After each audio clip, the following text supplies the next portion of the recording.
NFC spiritual ప్రేక్షకులకు స్వాగతం. ఈ వారం రాశిఫలాలు పరిశీలిద్దాం. ముందుగా ఈ వారంలో గ్రహాలు ఎక్కడ ఉన్నాయో చూద్దాం. ముందుగా మనకి ఈ వారంలో కుంభరాశిలో రాహువు, మరి సింహరాశిలో కుజకేతువులు ఉన్నారు. బుధుడు కర్కాటక రాశి, తర్వాత రవి గురులు మిథున రాశి, శుక్రుడు స్వక్షేత్రగతుడై వృషభ రాశి, శని మీనరాశి.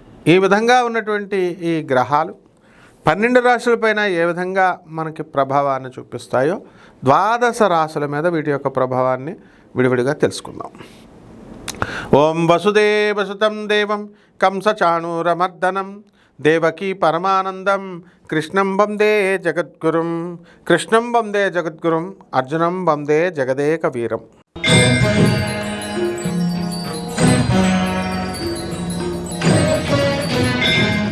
కన్యారాశి.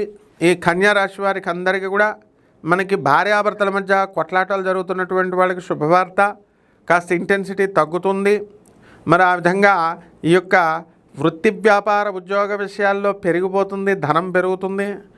హాస్పిటల్లో డాక్టర్లు మరి వాళ్ళ పార్ట్నర్స్ వ్యాపారాలు పెట్టుకోవడం ద్వారా చిన్న మిస్అండర్స్టాండింగ్స్ అనేటటువంటివి రావడానికి అవకాశాలు ఉంటాయి. కాబట్టి దాన్ని దీర్ఘకాలికంగా మీరు ఆలోచించుకొని దాన్ని డిస్కస్ చేసుకొని మీరు ఆ సమస్యలను పరిష్కారం చేసుకునే దిశగా మీరు ఈ వారంలో ప్రవర్తించడం అనేటటువంటిది జరుగుతాయి. అలాగే రాశివారు అనేకమైనటువంటి వ్యాపారాలు ప్రారంభించాలి అని ఆలోచిస్తూ ఉంటారు. తీర్థయాత్రలకు వెళతారు. ఈమూ బర్డ్స్, పౌల్ట్రీ, ఇలా రకరకాల వ్యాపారాలు, అగ్రికల్చరల్, హ్యాచరీస్, ఇలాంటి బిజినెస్లన్నీ బ్రహ్మాండంగా చేస్తారు. మటన్ షాపులు, చికెన్ షాపులు, డిపార్ట్మెంటల్ స్టోర్స్, కిరాణా బిజినెస్లు, హాస్టల్స్, ఇలాగా అపరధాన్యాల వ్యాపారం చాలా బాగా ఉంటుంది.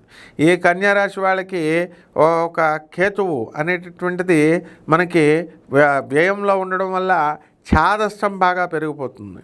ఫారెన్ వెళ్ళాలి అనేటటువంటి ఆలోచన పదే వస్తూ ఉంటుంది. కాబట్టి ఖచ్చితంగా మీ ప్రయత్నాలన్నీ కూడా ఆ దిశగా మీరు ప్రయత్నించుకోవడం అనేటటువంటిది జరుగుతాయి. నూతన వస్త్రాలు కొనుక్కోవడము, మృష్టాన్న భోజనాలు తినడము, ఇక ఫ్రెండ్స్తో పార్టీలు, ఏముంటాయండి మానవ జన్మ అంటే పార్టీలు తిరగడాలేగా.